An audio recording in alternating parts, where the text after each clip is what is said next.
Kayfa bir Uygur oygan uygun yeter. Sende mal yok emdi kesse can keter. Bu ölümdün özünni kutbuzmusan. Ah senin halın xatar, halın xatar. Bu ölümdün özünni kutbuzmusan. Ah senin halın xatar, halın xatar. Benim ucansız ah okşay rutinin. Şuna yok mu anti ölümdün vemin. Sırsız ömürlamayla yatsen, oylanmay ölmek kimu sen çup edin. Sırsız ömürlamayla yatsen, oylanmay ölmek kimu sen çup edin. Hop dedim beşin kötür oydunla at, yakidun başini kes amini şat. Göz ekspetrat toptan bakmasa, ölüsen armandı bir gün layılar. Uygan, uygan, Uygur'um uygan, uygan, uygan, Uygur'um uygan, uygan, uygan, Uygur'um uygan, uygan, uygan, Uygur'um uygan. Assalamu alaikum wa rahmatullahi wa barakatuh. Dear brothers and sisters, welcome to another special episode of Talk is Turkestan. I have with me my dear brother Salman Bad from Islam 21C. And as I mentioned in the ad, we'll be talking about sort of the aftermath and summarizing what's been happening or what has happened with the Uyghur Tribunal tonight or for the past few days. Assalamu alaikum tula.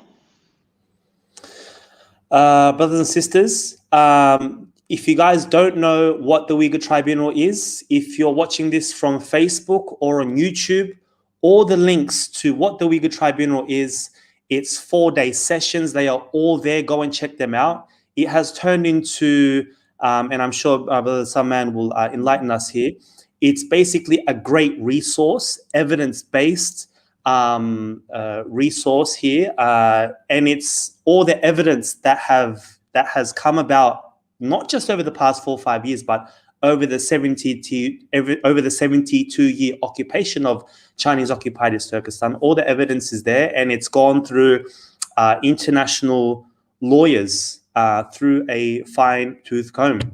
Brother Salman, you were there over the last few days. What did you see? What did you feel? How did proceedings go about? It was quite harrowing, to be honest. I mean, for the first day, I just tuned in on the live stream, and we were reporting it. And on Saturday, I went along, and I got to meet some of the, the witnesses and the people, senior Uyghur kind of representatives. And it was quite tough to, listen to when we were doing kind of live.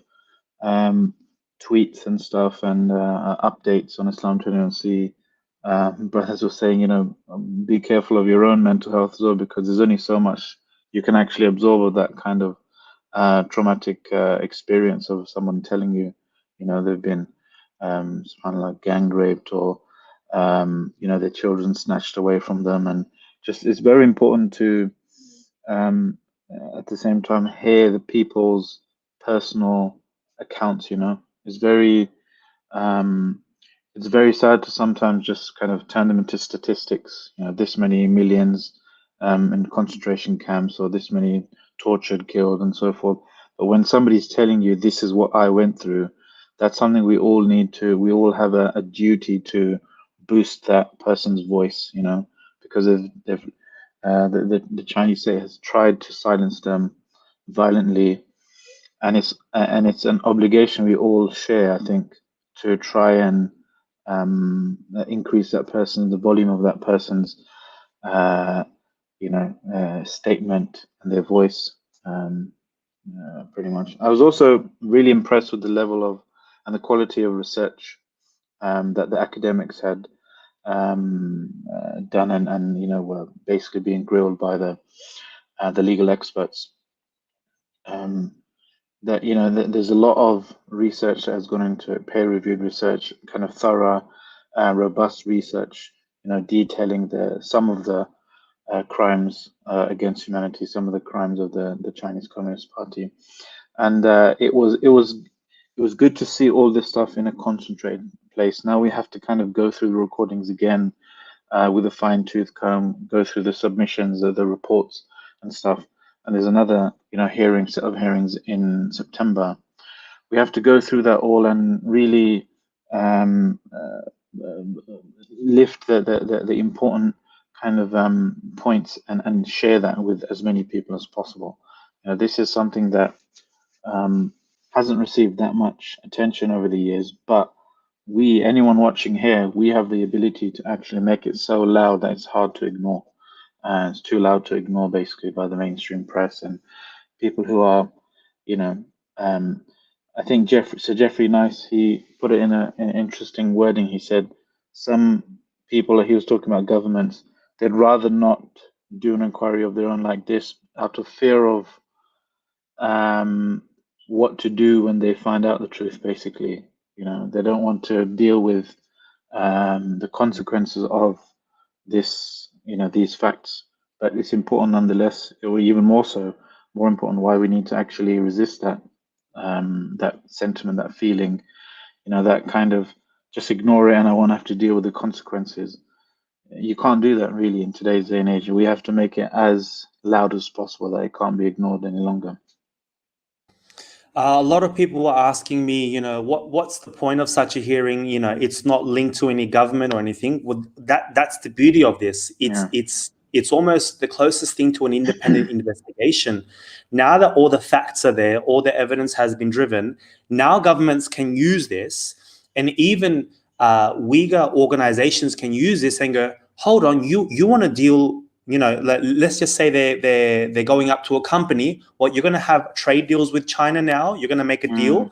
Well, you're dealing with someone who commits genocide, and I found that, and we'll see. Hopefully, we'll see those countries that were they weren't quite sure whether to label what was happening as genocide. Now it's clear cut. Yeah. The decision is clear. They've got no excuse. And this is why China, all over the media, they were attacking the president of the World Uyghur Congress, locking his brother up, giving him life sentences. I'm not sure if you saw this, but they had his whole family basically give testimony, renouncing him. He's not our family. He's a terrorist. He's a separatist. And so China was really, part of my French, butthurt about this, and it was all over Chinese media. If you simply type in CCTV, CGTN, Uyghur Tribunal, and they were just attacking it fiercely, but not attacking the actual program, but demonizing. What they do is they don't actually attack the action, they attack the people and demonize them, and in a very bad light. And I'm sure this will continue. What do you hope will happen in the near future? Do you see countries acting on this, or companies acting on it, or even individuals, or what's your hope for this? I mean, we asked one of the vice chair of the tribunal the same question. We're like, what's going to come out of this? Because a lot of people, like you said, they're wondering, well, it's not connected to a government, then what power does it have? And like you said, if it was, it's quite good that it's not connected to a government, because if it were, then someone would say, oh, it's just that government and there's propaganda against China or whatever. This is a purely neutral, independent inquiry, and those people, the officials, the chairs and so forth, they were very careful not to give their own opinions or anything. They even they weren't saying we're going to say anything about genocide or anything, or not yet, because they're looking at all the evidence first. And after September's hearing, they're going to, analyze and issue their judgment and verdict. And then it's for the governments, then they can have this quality piece of research that is independent, free from any state or government. They even didn't pay them. They weren't even paid, these people. They're like retired, kind of people who've had their careers already, very high senior people in the legal field, in international law and humanity. Sir Geoffrey Nice, for example, QC, he was a lead prosecutor in the Bosnian genocide tribunals, and the against Slobodan Milosevic. So these are people with a track record, and it's important to dwell on that for a minute, because these are people who can't be bought. They're people who really, a bit like the House of Lords. The idea behind the House of Lords is the people who've already had their careers. They're not going to be lured or enticed into, getting a promotion here or there. They're the people with, their careers that are behind them. They're genuinely there to, he was saying, a truth finding mission. This is in order to just find out the truth, just find out the facts about this thing.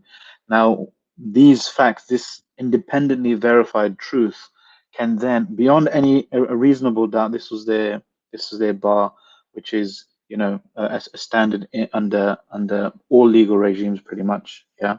um, they're establishing the facts of what's happening, what happened, beyond any reasonable doubt, of what the Chinese state has been up to against the Uyghurs and Kazakhs and other minorities, so that now prosecutors, governments around the world, companies, they can have, or they can be shown, this very independently verified information. Because now, as you've seen online, China's been, it's got loads of trolls that it just pays with fake names, fake accounts, just to spread Chinese propaganda, state propaganda.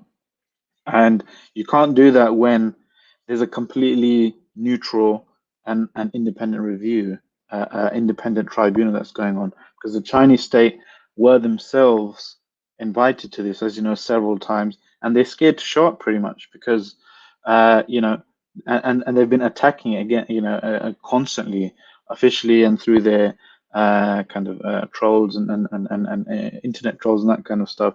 So that shows that they're actually scared. They're on the back foot here.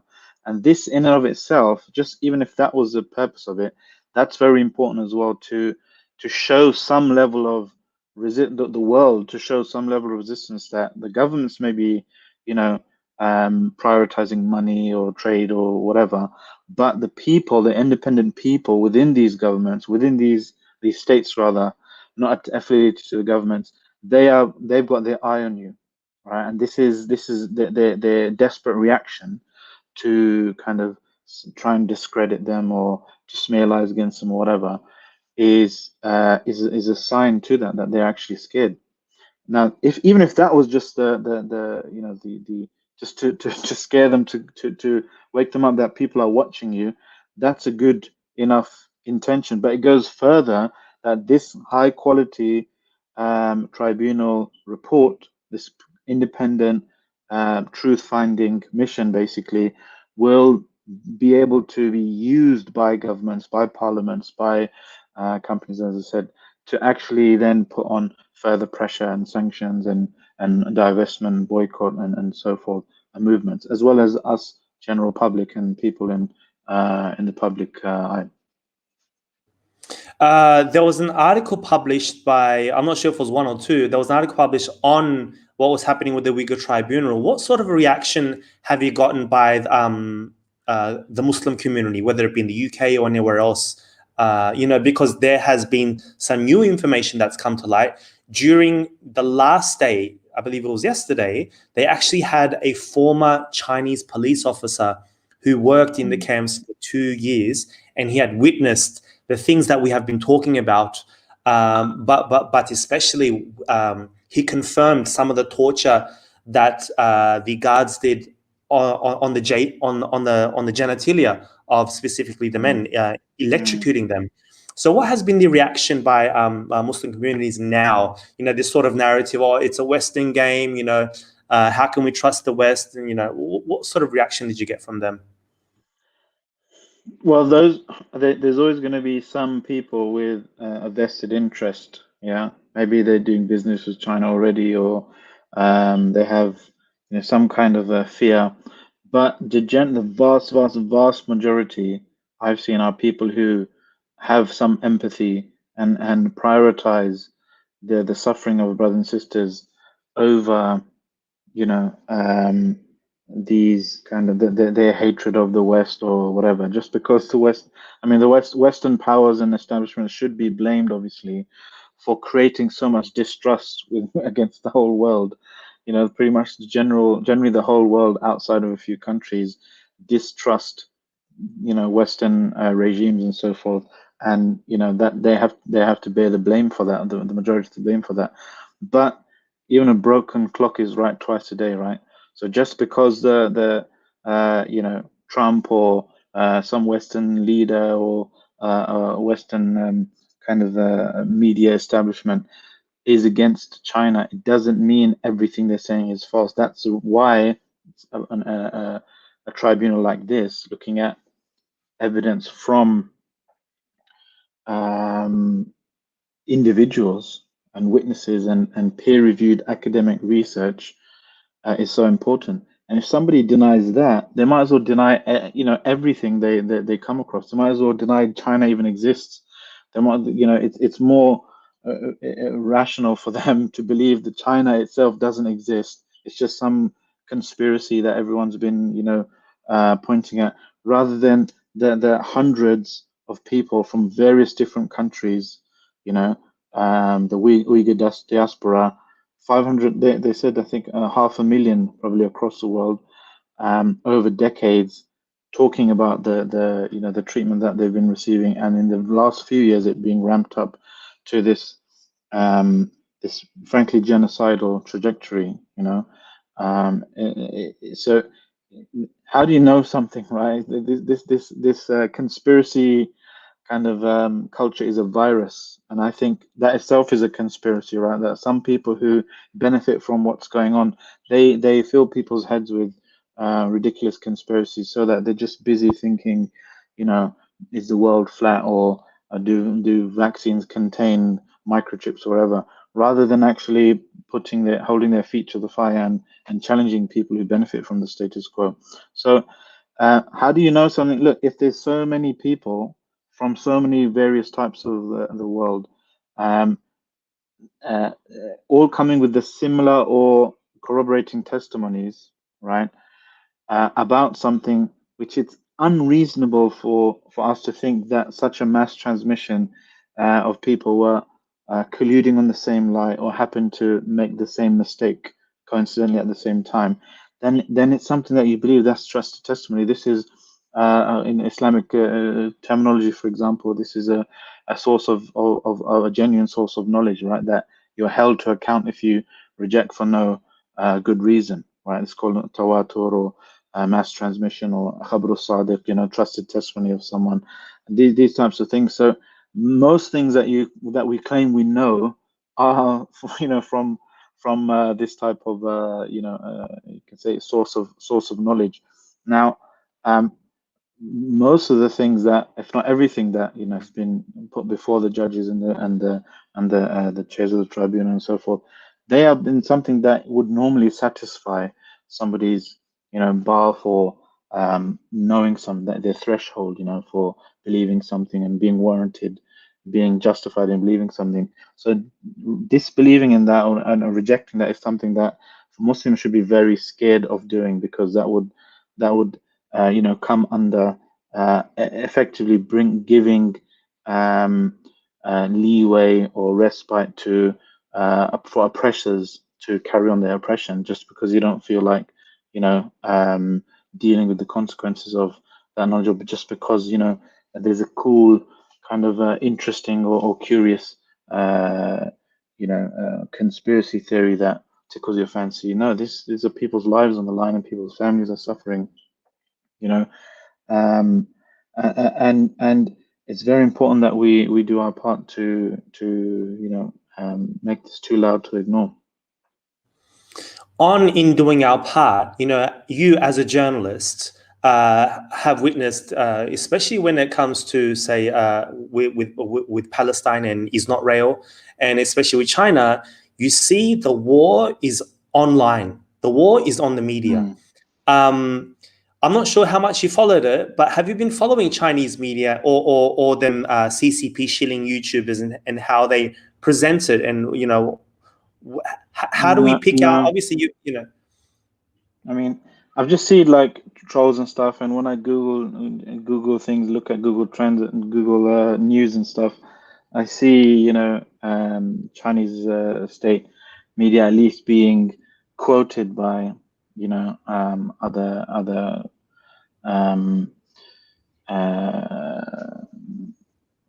platforms like Guardian or whoever, they have to add that line that, and by the way, the Chinese media is, completely says distance itself from this.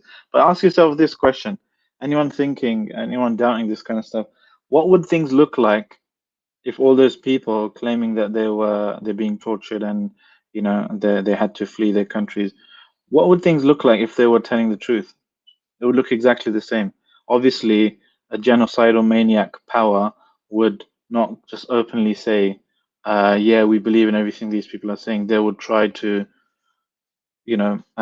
discredit them and call them lies and so forth. So you have to really take a step back and think critically. Who do you believe here? People who in power, who benefit from the continuation of their policies, or do we believe people who have no rational reason to claim that they've been through humiliating and degrading treatment? That's not a normal human behavior, right? Even if you are being paid, or somebody's pulling your strings or whatever, why would you humiliate yourself? And so many people humiliate or claim they've been humiliated, or for a woman, for example, grandmothers to claim they've been gang raped, subhanallah. So why would they even do that? There's plenty of ways to make money, right? You could do anything. It's silly, and they're not like people driving flashy cars or anything. They've been completely enriched beyond their wildest dreams. The people with humble means, communities living amongst us, right, who are known. They have shops, restaurants. They have normal jobs and stuff, and they're coming out and they're claiming this is what's been happening to them. So we have to just think a bit critically, and um, it's very important that we recognize what the trajectory and the change in policy that some of the academics and the witnesses were mentioning was one from has always been, especially the academics, right?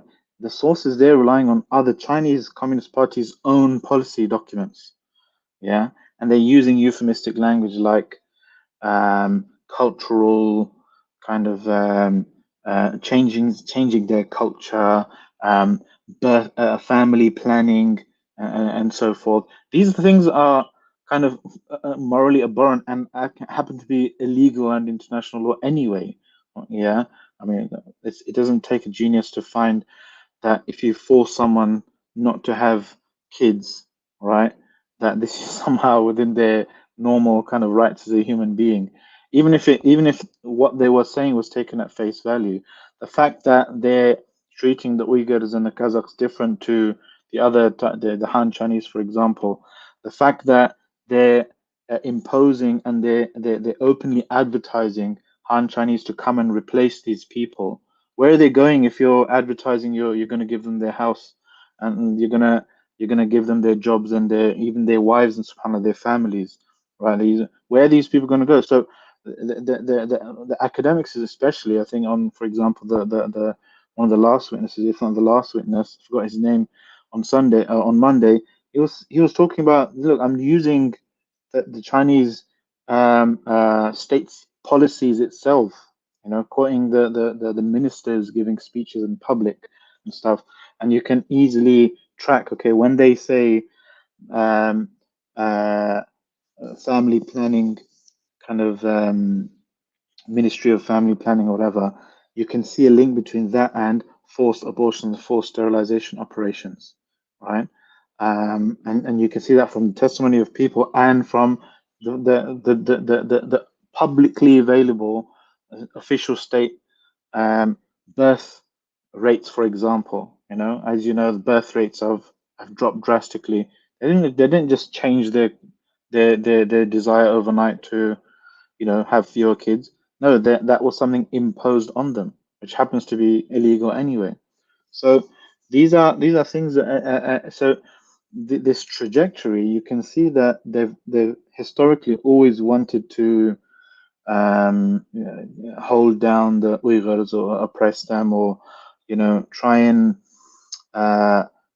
replace, or try and kind of take their Muslimness out of them, which is very similar to so many states across the world who have problematized Muslimness throughout the war on terror. Right, Western world has used this on the Muslims in the West, in the UK and America and so forth, as guinea pigs, as lab rats, and exported it around the world now to, Middle East dictators, and the Chinese state itself has been learning from this. But they just went on in the last few years, they said they took a turn to be a bit more active, right? So um, he even used the word prevent, yeah, just like prevent here. He said they moved to a more proactive way to prevent, instead of finding them when they have more than two kids or more than one kid in this many years. They went to a proactive level to prevent them having more kids before the so-called crime takes place. They went proactively to prevent them becoming so-called radical terrorism and extremism. All these ridiculous terms that have been used to basically describe people just praying, or a woman wearing a headscarf, or a guy growing his beard, or someone saying Assalamu alaikum, or going to the masjid. So they've become, their policy of exterminating the identity of the Uyghurs has just become, on steroids, basically accelerated. But they've always had that policy, and that's been open. That those policies always exist and been public. It's just in the last few years, they've become more vicious and more proactive with that, and entered this whole pre-crime space, which there's a lot of literature on when it was being developed on Muslims in the Western world, such as Prevent in the UK. Yeah. So the last guest that you talked about was Dr. Adrian Zenz, and we have his interview we did close to a year ago.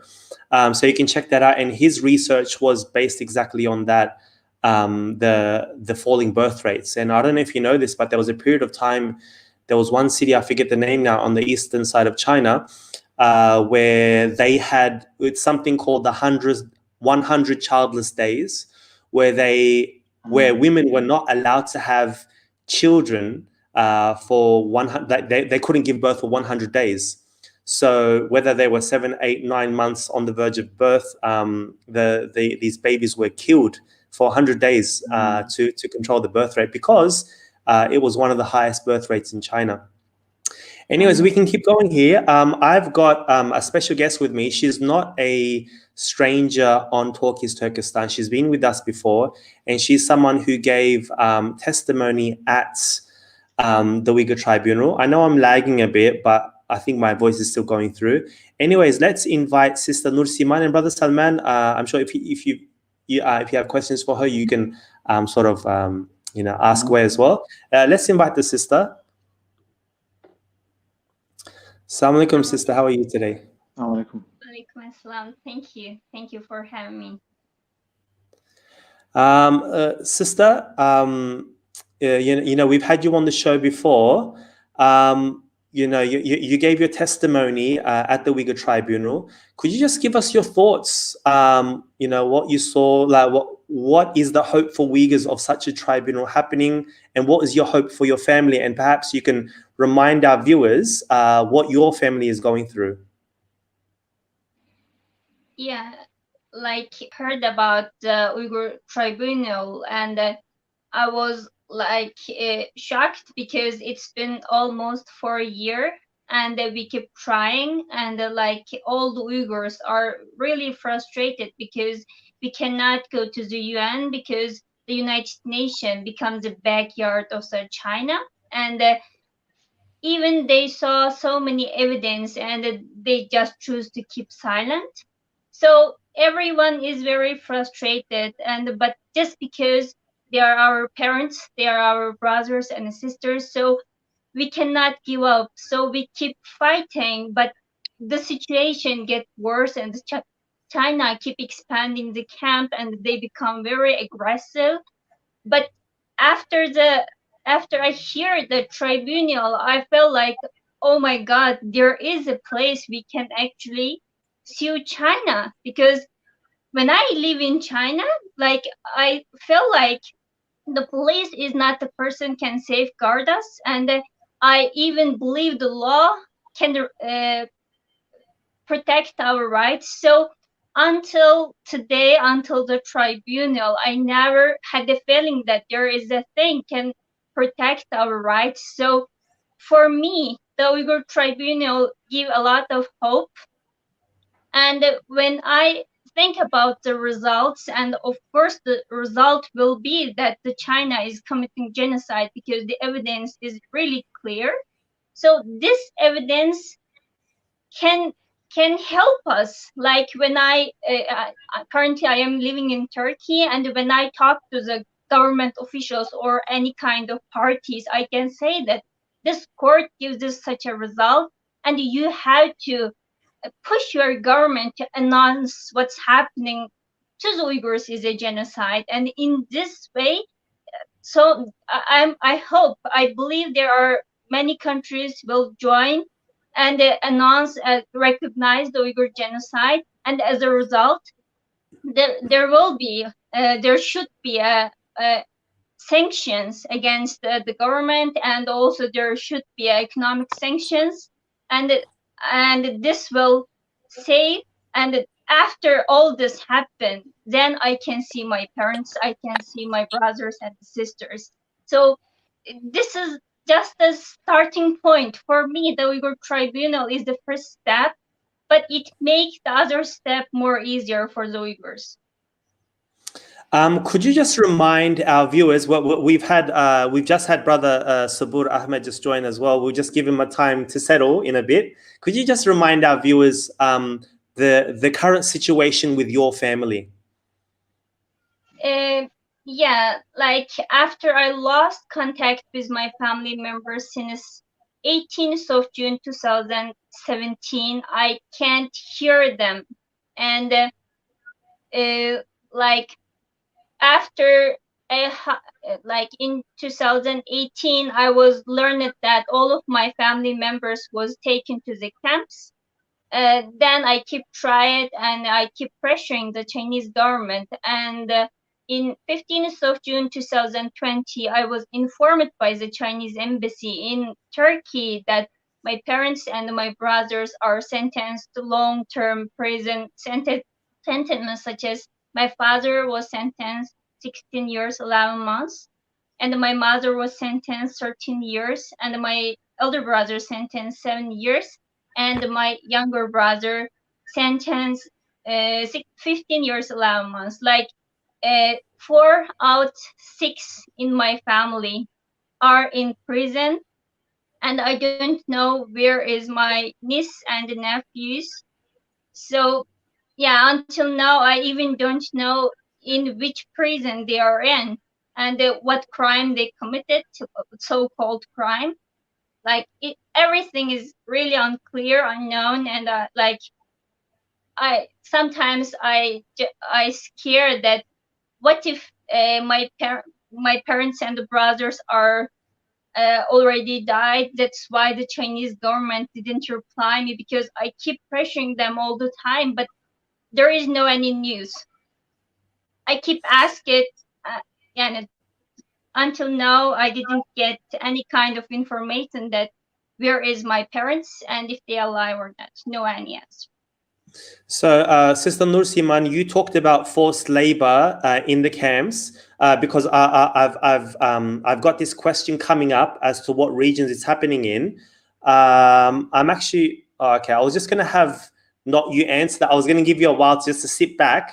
I wanted to have Brother Sabur on. Are you there, Brother Sabur?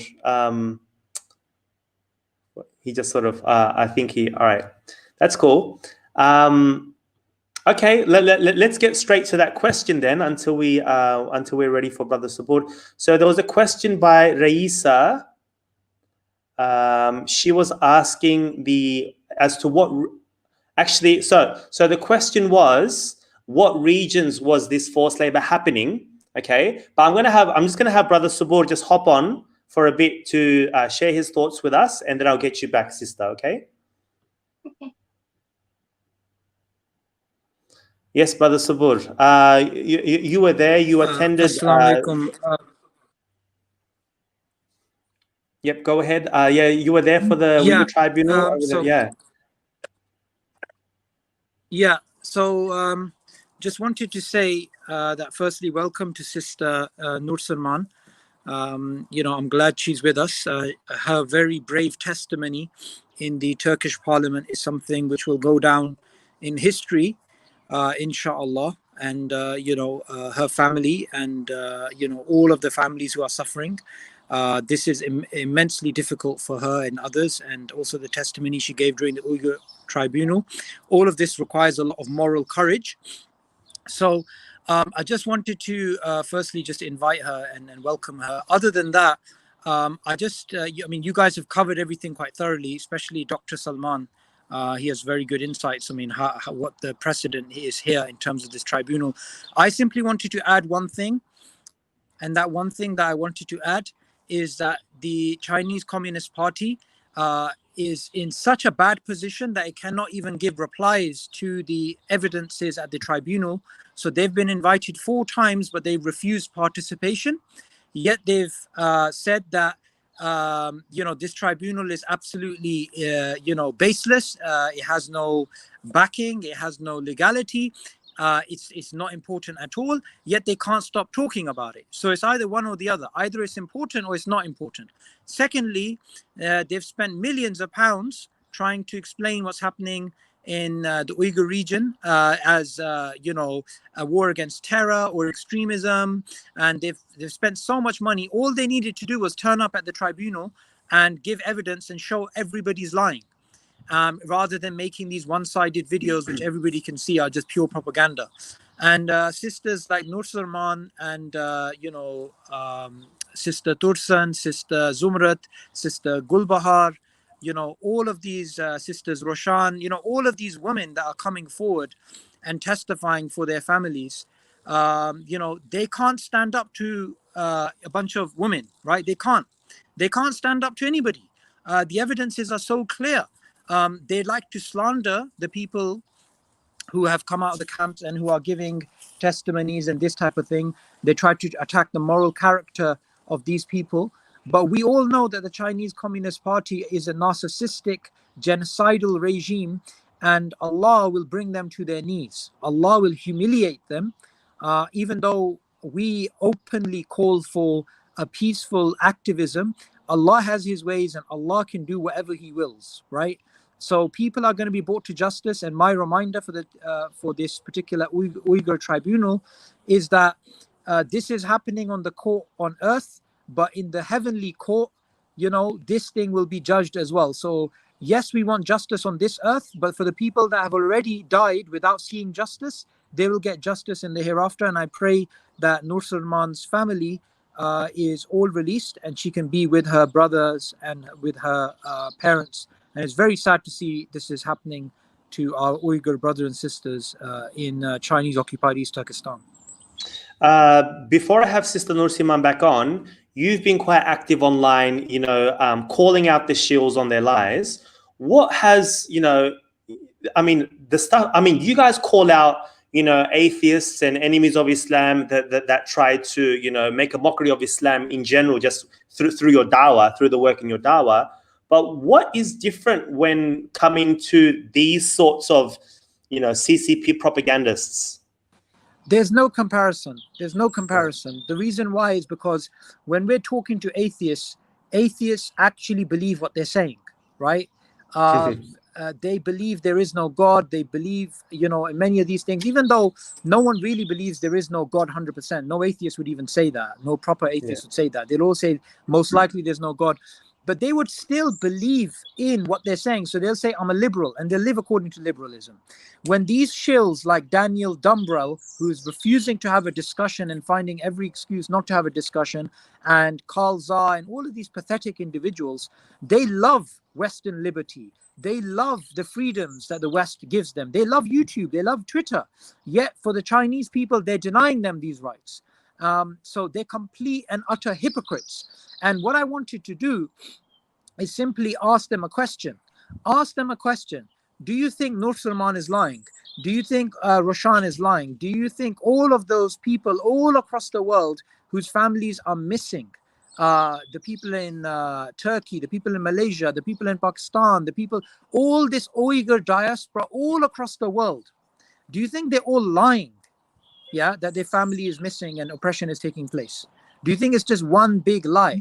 And if you think it's a lie, my honest advice to you is this: any criminal court which sentences people, it allows visits and it allows people to see their loved ones even if they're on death row.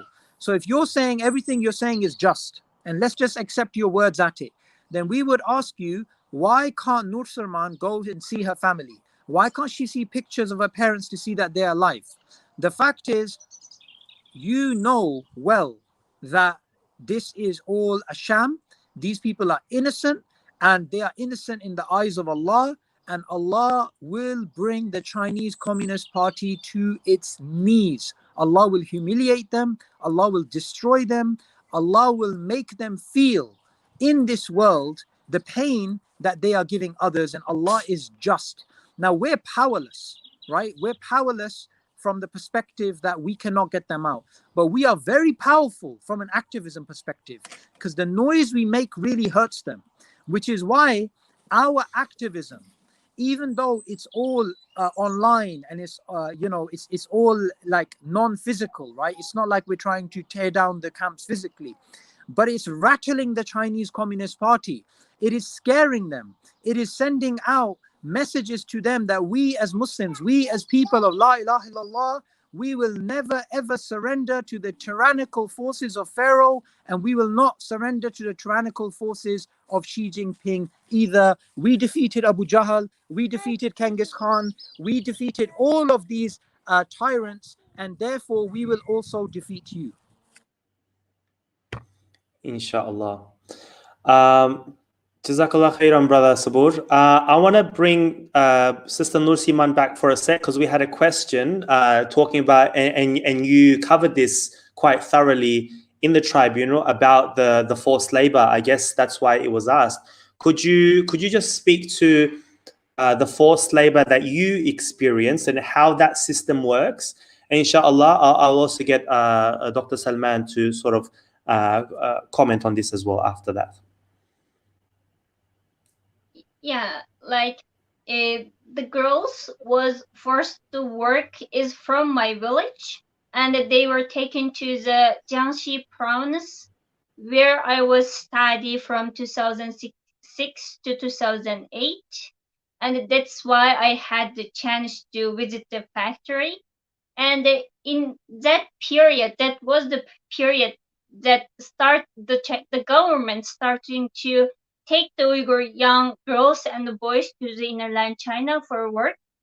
And this is like after middle school or after high school, if the boys and the girls didn't continue with the university or the high school, and the government tried to convince them to go and work at the factories, and like most of the time they were the government tried so hard to convince them, because I am studying there. That's why the parents sometimes they came to our house and asked what if how is the situation, if they can go or not, and they just try to learn more about innerland China, because for the Uyghurs in my village, like going to Urumqi is like such a normal thing, but working in innerland China with in a Chinese city, it's very strange, because like Uyghurs they never leave their homeland to earn money. Like they willing to travel, but they never say I have to earn money and I have to go to another place to work, because it's not like it's not fit our culture, and that's why they feel so hard to move a different place, because everything is so different.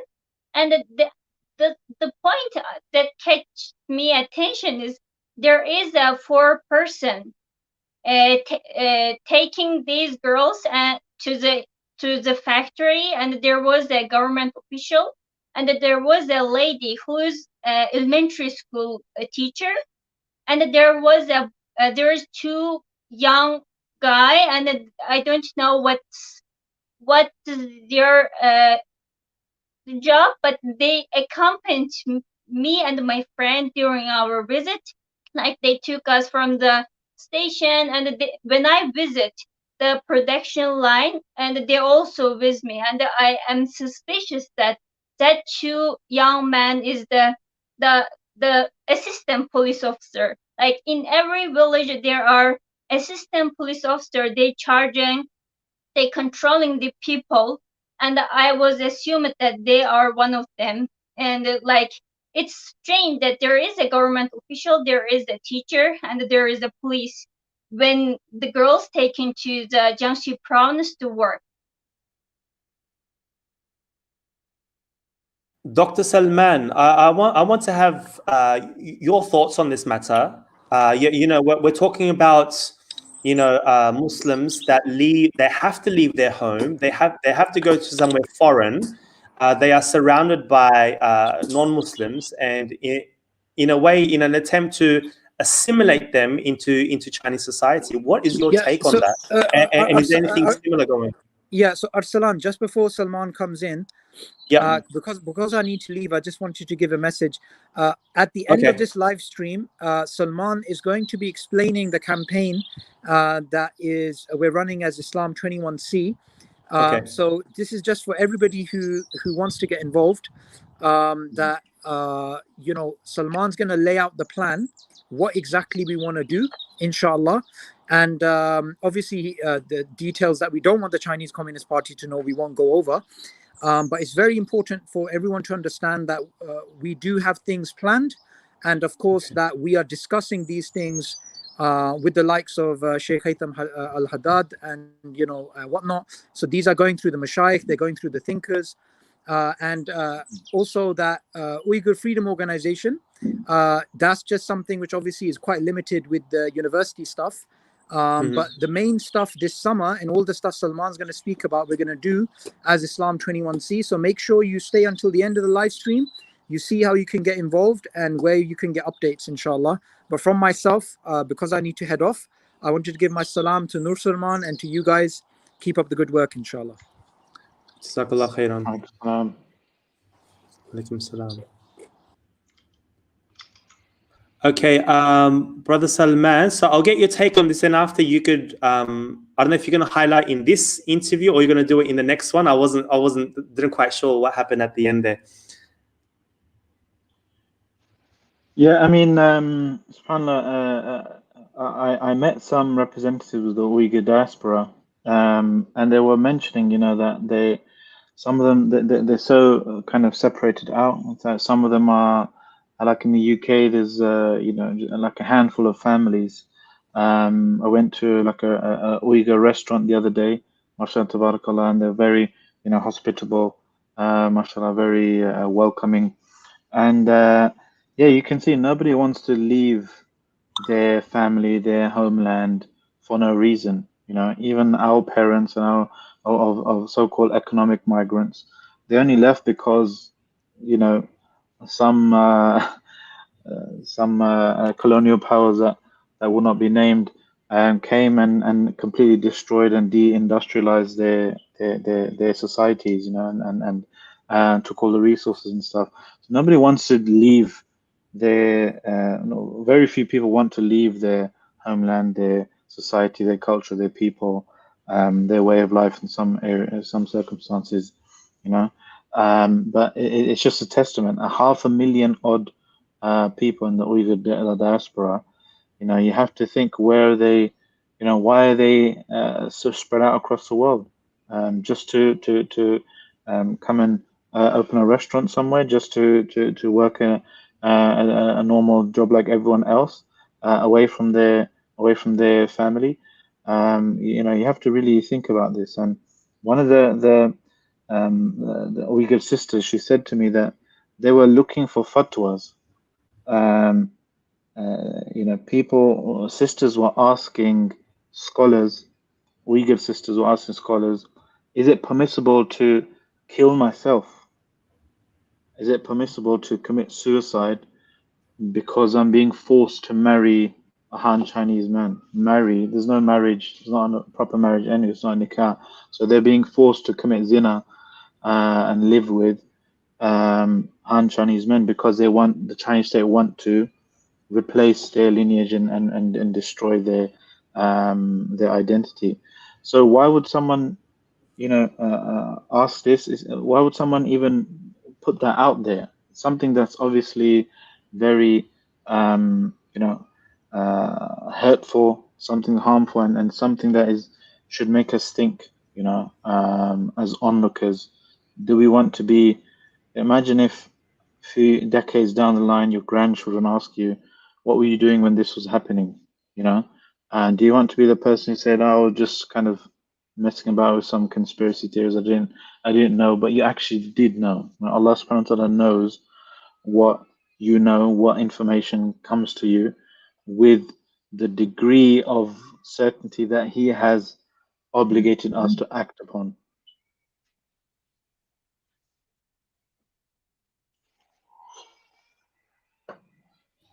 Thank you, Dr. Salman. Nursiman, I just want to get your last words, and then I'll let you go. Could you just remind everyone, you've been recently running a campaign for your family. Just remind everyone of that and how they can join and where to follow you, and then I will bid you farewell for tonight. Excuse me, can you repeat the question, because my internet is just cut off and just reconnected? Yeah, I was just saying, thank you for joining us. And you're running a social media campaign to shed more light on what's happening with your family. Could you just explain to our followers what that is, how they can reach, and how they can be a part of that social media campaign? And then I'll let you go for the night. Yeah, me and my sister was started a social media campaign, and just trying to shedding a light to the Uyghur issue, because my family, my parents and my brothers unlawful arrested, not just represent my family, because there are millions of families destroyed by China. So we decided to start it, and I really hope people join us. Like you can, you can to raise awareness. I really hope you can talk about what's happening to the Uyghurs, and share your video with the hashtag of Free Noor's Family, or you can simply write Free Noor's Family hashtag on paper and just share it on your social media. And I will be really appreciate if you spend your time to join us. Okay, guys, you guys know where to reach her. Use the hashtag #FreeNewsFamily to shed light on this very important issue. Jazakallah khairan. Have a good night, and until next time, Sister Nursiman, Assalamu alaikum wa rahmatullahi wa barakatuh. Thank you very much.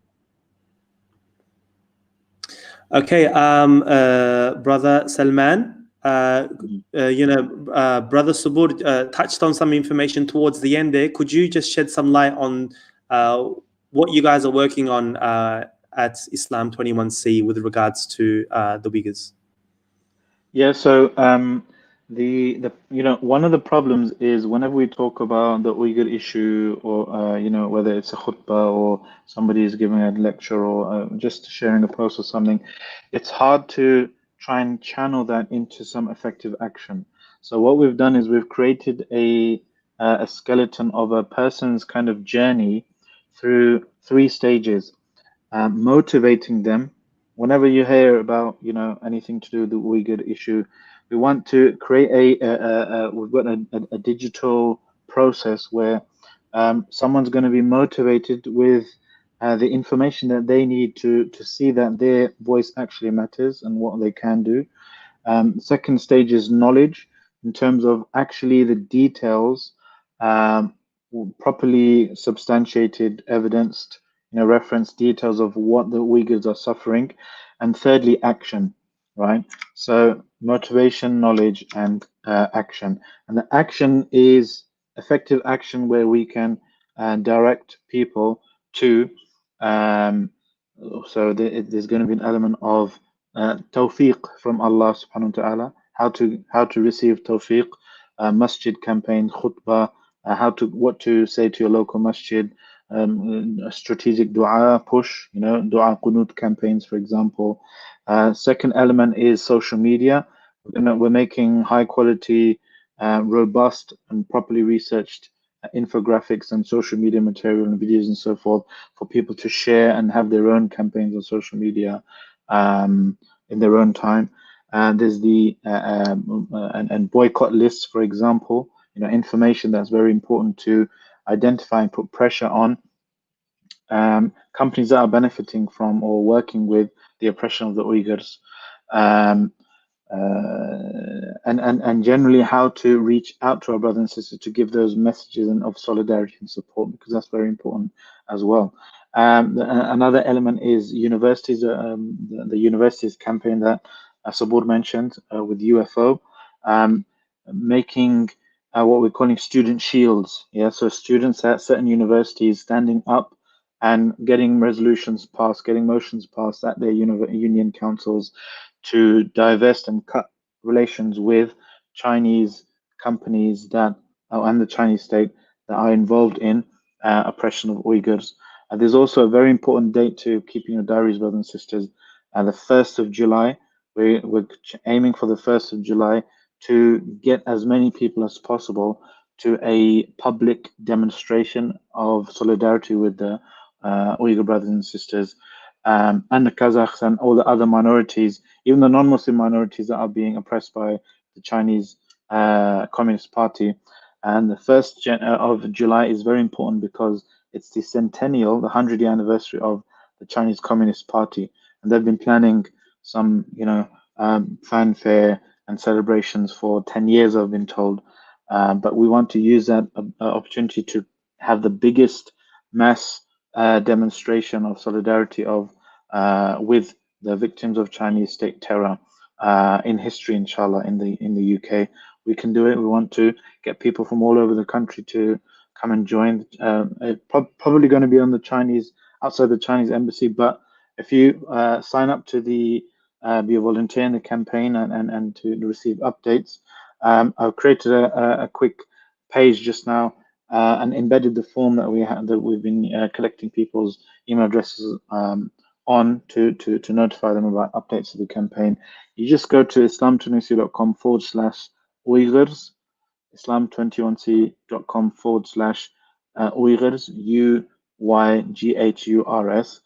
And you can just put your name and email address in there, and you'll get notified with details for these milestones, like the protest and when the online campaign goes live and so forth. So those are the immediate kind of milestones, and there's longer term things that we're helping. We're trying to get involved with other organizations, other campaigns as well, such as the Beijing Olympics, Winter Olympics campaign to